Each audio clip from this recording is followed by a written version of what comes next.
The Silver Swans. I don't think that I've ever been in love. She stopped for a minute, and then she continued, How will I know? My name is Dr. Horatio Funderby, but I am not the kind of doctor who sees sick people. I am called a doctor because I have spent many, many years studying. I studied history, and I now have an important job at the British Museum in London. Every Sunday afternoon, I walk along a path in Chelsea, on the bank of the River Thames. A lot of painters live in Chelsea. People often think that I am a painter. I look like one, and I dress like one. I have a white beard, I carry a black wooden stick, and I wear a large old hat. The hat is more than 40 years old, and I always wear it for my walks. I enjoy my walks very much. There is a lot to see and hear. Boats pass on the river. Birds cry noisily above it. Along this bank of the river, there are some old houseboats. People buy these houseboats because they like living on the water. They enjoy watching the passing boats and listening to the sounds of a busy river. They paint the boats in bright colours. One Sunday afternoon, I was standing by the houseboats, looking across the river. In the deepest water, in the middle of the Thames, I could see a beautiful white sailing ship. It was called the Poseidon. The back of the ship was a little unusual. I knew that the owner of the ship was Lord Struve. He was a great scientist who studied ocean life. Near the Poseidon were a large ship from South America and a dirty Spanish boat. Then I noticed one of the houseboats near the bank. It was called the Nerine, and it was very colourful. The boat was grey, but parts of it were painted in bright colours. The door was blue, and the large wooden cover in the floor of the front deck was bright red. There were some steps going from the boat to the bank of the river. These were painted blue, like the door. I saw a young girl trying to push back the cover. She wanted to get out, and she was halfway out of the hole, but she had a problem. She saw me. She didn't shout at me, but her mouth formed the words, "I can't open it." I hurried towards the Nerine. It was sitting on the bottom of the river, and I had to walk down the blue wooden steps over the water of the Thames. I went carefully along the deck of the boat until I reached the girl. "The new red paint has dried, and I can't open the cover," she said. "Wait a minute," I said. I used my stick to open it. A few minutes later, the girl climbed out onto the deck. She was about 20 years old. She was wearing old blue paint-covered trousers and a grey shirt. I thought that she looked quite beautiful. She looked at me with big green eyes. They were the loveliest part of her face. "Thank you," she said. "That's all right," I replied. I was glad to help. "You're a dear man," she said. "Do you know who you're like? You're like one of those older men who work in museums." "Oh, I'm sorry. That wasn't very polite." She smiled gently. "But I am an old man," I said. "Please don't worry. In fact, I do work at the British Museum. I'm Dr. Horatio Funderby." "Oh," she said, "the British Museum." She was silent for a second, and then she asked, "Would you like to see my octopus?" "Yes, I would," I said, smiling. She took me down through the blue door into a green room. I could see a small bed, bookshelves, and paintings. Then I noticed 2 glass cases, one large and one small. In the small case were 2 fish, and in the large one was the octopus. "Isn't it beautiful?" she said. "Sometimes I sit and look at it for hours." "Does it have a name?" I asked. "Oh, I just call it octopus," she replied. "And you? What's your name?" I asked. After a minute she said, "My name's Thetis." "Ah," I said, "that's the name of one of the water people in the Greek stories of long ago. Thetis was the daughter of Nereus and Doris. They lived at the bottom of the sea." She pulled her ear thoughtfully. "My real name's Alice," she said.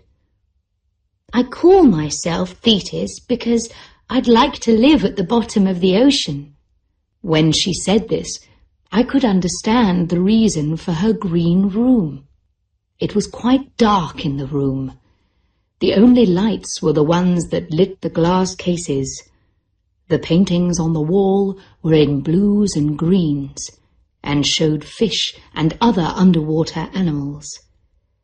I was sure that she was the painter. She was almost a water child herself, with her small nose, large eyes, and pretty short brown hair. "Would you like me to sing for you?" she asked. "Oh, please do," I replied. "My song's called The Silver Swans," she said. "How shall I know my true love? When will my true heart speak to me? Oh, when the silver swans come sailing, then I will know my true love. Then I will be with my true love, forever with my true love." It was a beautiful song, but I felt that there was a sadness behind the words. The words were wise and understanding, but I knew that the young girl in front of me was never in love. "That was lovely," I said. Thetis opened her eyes. "Thank you," she said. "Who wrote it?" I asked. "I did," she said. "It's mine." "Do you often write songs?" I asked, surprised. "Only when they come into my head," she replied. Suddenly she moved towards me. "How will I know my true love?" she asked seriously. "How will I know when I'm really in love?" "How old are you, Thetis?" I asked. "I'm 21, she answered. "Have you been in love?" I said. "No," she replied. "I don't think that I've ever been in love." She stopped for a minute and then she continued, "How will I know? Who will tell me when I am? You're so old and wise. Can't you help me?" She looked pale and unhappy. I thought carefully before I answered her questions. At last I replied, "When he's ill and ugly, and you can still love him, then you can be sure." "When he is ill and ugly," she said to herself quietly. She sat there thinking. Then suddenly she remembered that I was there. "Oh, I'm sorry I'm being rude," she said. "Would you like some tea, Dr. Funderby?" "I'd love some, thank you," I replied. She disappeared for 2 or 3 minutes. I looked round the room again. At last she returned, carrying the tea things. She poured out the tea. As she lifted her cup to her mouth, she said again, "When he is ill and ugly. Oh, thank you, Dr. Funderby." She smiled at me. We talked for about half an hour. She told me about her mother and father.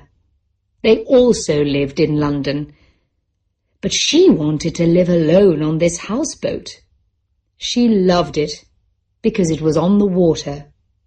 She had an evening job, but she did not tell me what it was. Suddenly, I began to feel quite ill.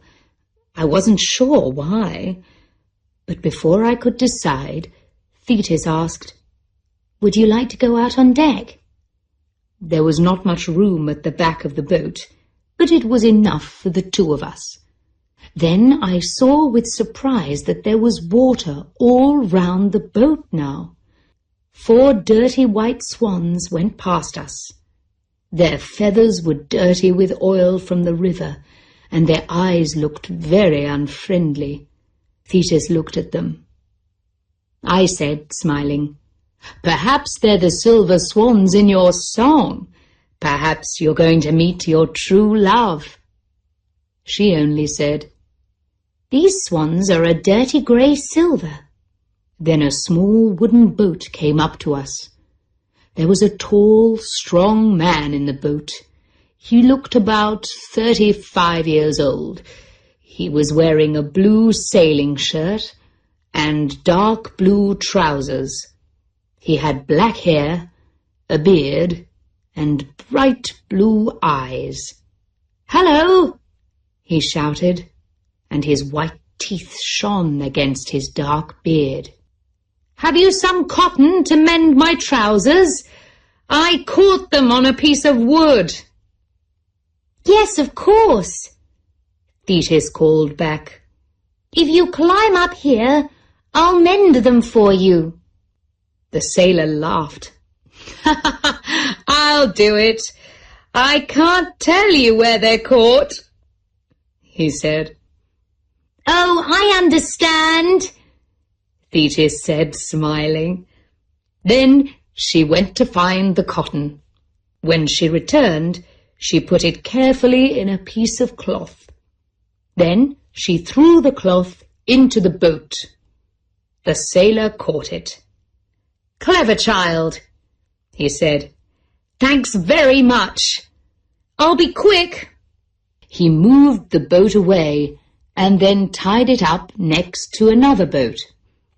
We watched as he mended his trousers with his back towards us. While we stood there, a large boat went past. The Nerine started to go up and down in the water. I suddenly felt very sick. Thetis saw my face. "Oh, you poor man," she cried. "I forget that moving boats sometimes make people ill. Come with me. I've got a bottle of medicine. It will soon make you better." She helped me down into the green room and sat me in a chair. I was feeling very ill now. She went to a small cupboard and got a small brown bottle from it. She poured something from it into a spoon and gave it to me. "They discovered this medicine during the Second World War," she said.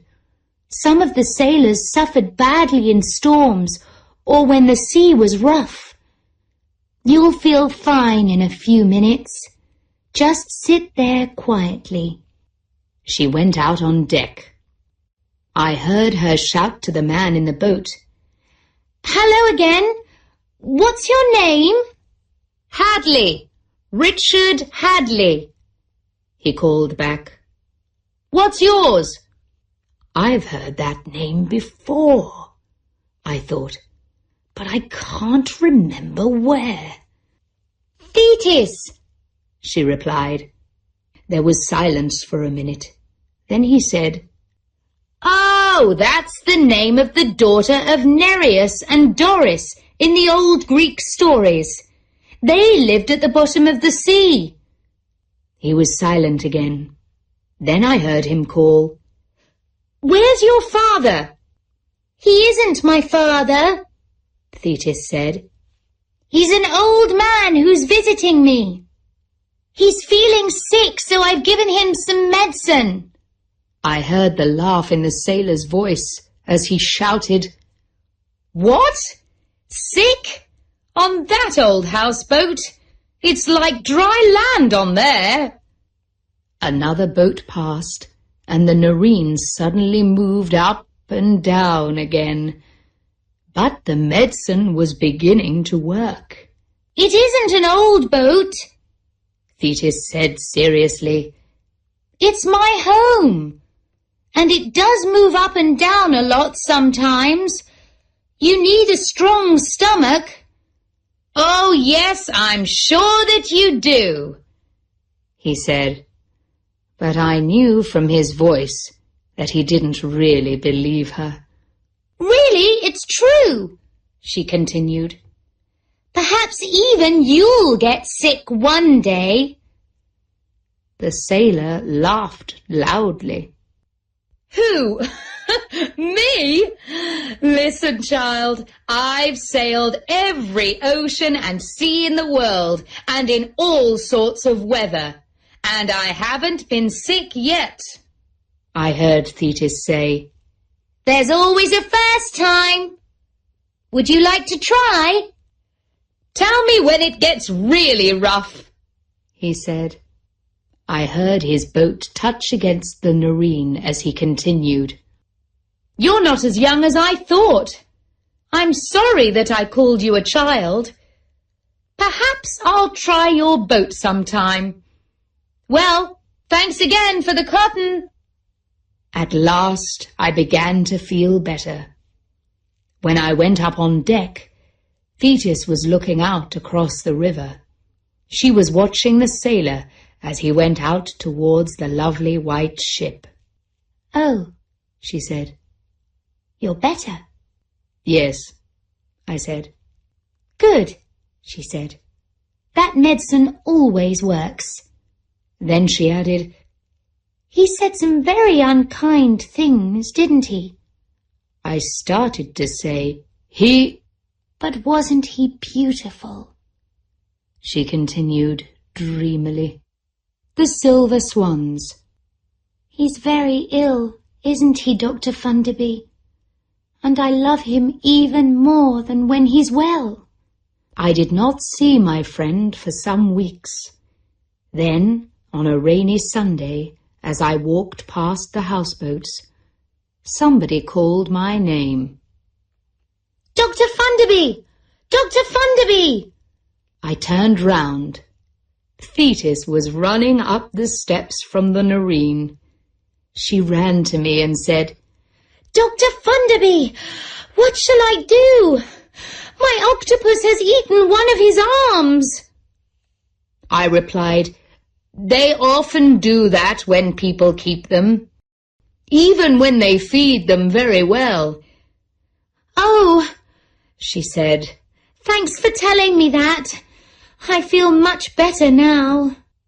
She turned and went back to her boat. As she reached the deck, I called out to her, "Did your sailor ever come back?" "Yes," she answered, and disappeared into the boat. A few days later, a friend asked me to go and see a play with him. It was called The Unwanted, and it was at Wyndham's Theatre in London. "There's a young woman in it, Alice Adams," my friend said. "She's very good, they say. One day she'll be a great actress." When the play started, I couldn't believe my eyes. The young actress was Thetis. I remembered then that her real name was Alice. So this was her evening job. It was a sad play. Thetis played a young girl who falls in love with an older man. In the end, he leaves her, and she kills herself. Thetis played the part with deep feeling and understanding.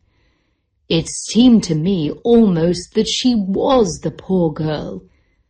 I cried for her at the end of the play. The next Sunday, I visited her on her boat. There was now another glass case in her room. There were 2 large fish in it. She was sitting in front of the case, watching them. She got up to get the brown bottle. The boat was not moving much, but she gave me some of the medicine, and I drank it. "My dear," I said, "why didn't you tell me who you were? I was at Wyndham's last week." "I did tell you," she said. "This is the person that I am here. This is the person that I really want to be." "You played the part very well," I said. "I cried at the end. How can you put so much feeling into the part, night after night? How can you show all that pain and unhappiness if you have never been in love?" She thought for a minute, then replied, "That's the other side of me. I just do it." She saw me looking at the glass case. "He gave them to me," she said. "The sailor?" I said. "Yes," she said. "Where did he get them?" I asked. "From the bottom of the river," she answered. "Did he? How?" I asked. "He went down and looked for them," she replied. "Now I remember who Richard Hadley is," I thought to myself. "Does she know? And will her heart break like the heart of the girl in the play? "Is he in love with you?" I asked. "He laughs at me and says unkind things," she said. "Does that mean that he's in love?" "And you?" I asked. "Are you in love with him?" "I don't know," she cried.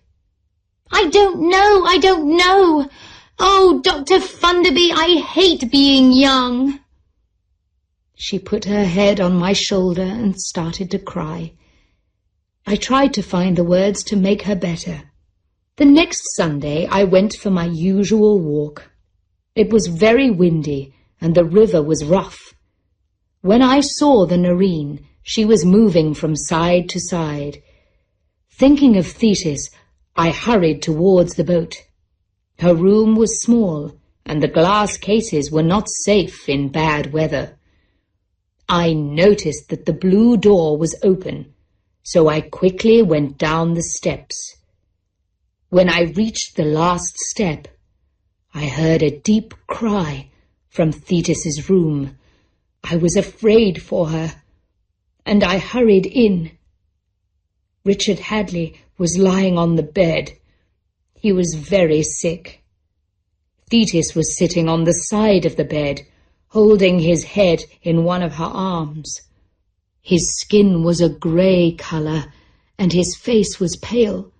At first I thought that he was dying. Then the boat moved suddenly.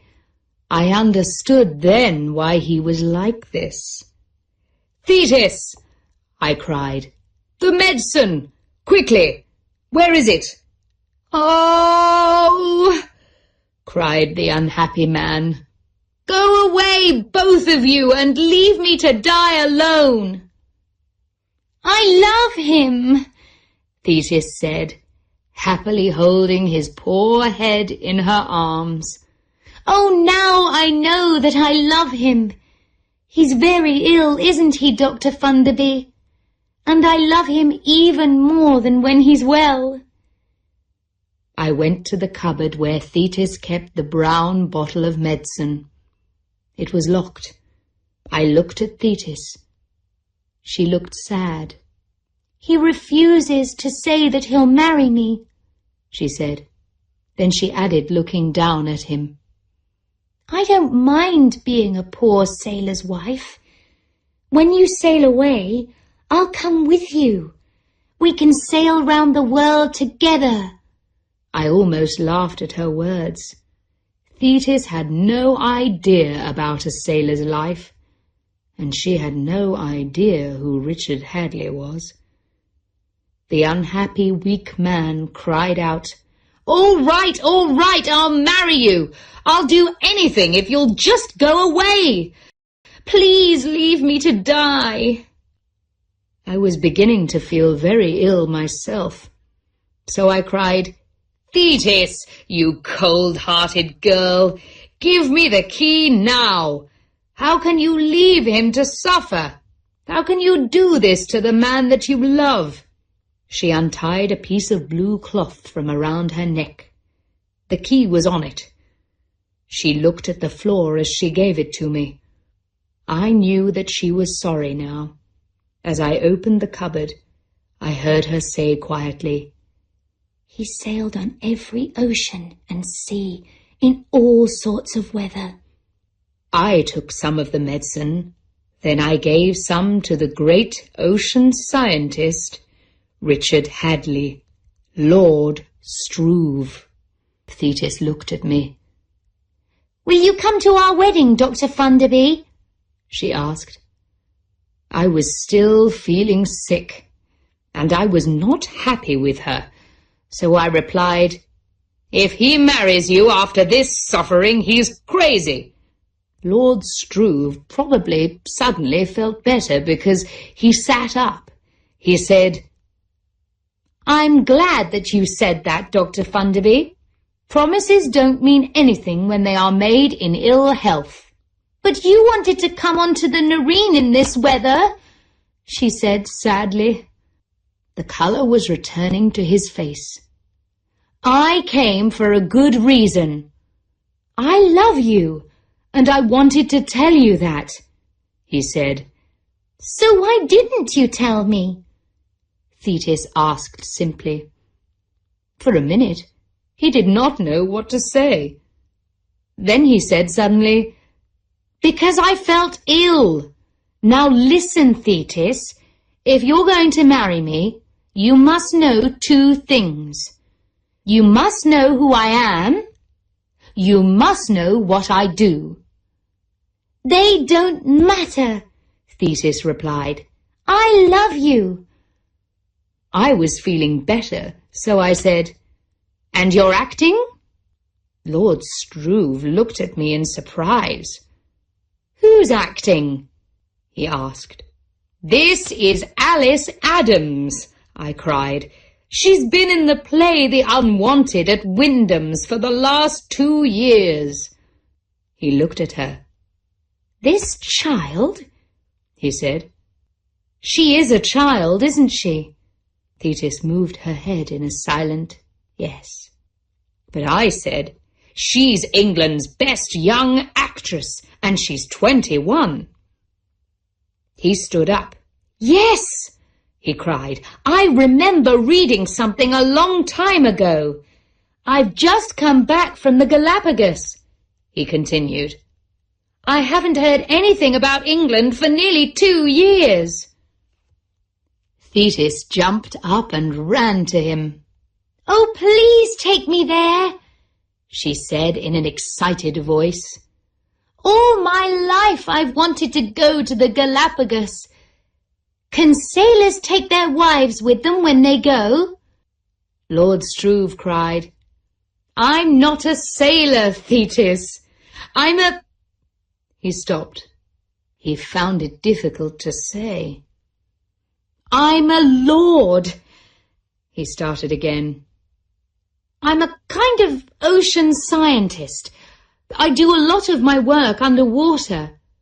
But you're acting—" Before he could finish, Thetis said, "It doesn't matter. I never wanted to be an actress. I only do it for the money. I can buy octopuses and live on the Nerine. Do you know what a good octopus costs? Lord Struve held both her arms. Thetis, can you be serious for a minute? Do you really mean that you'll give all that away for me? Of course, she replied. More than anything in the world, I would like to walk with you on the bottom of the ocean, near the Galapagos, because... She stopped for a minute, thinking. Because I'm sure that I love you. Dr. Funderby showed me that. For another minute, Lord Struve held her two arms, while he looked up with a very happy look on his face. He seemed unable to believe what he was hearing. And so the song of the Silver Swans came true. Thetis, the water child, married her lord of the sea, Richard Hadley. I still walk along by the river Thames, but I don't enjoy the walk as much as before.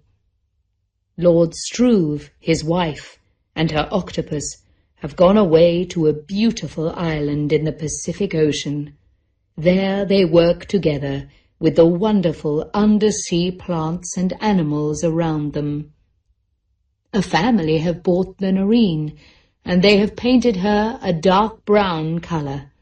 They have changed the name to the Nelson, after one of the greatest British sailors, Sir Horatio Nelson. I pass her every Sunday, and a washing line goes from the back of the boat to the front.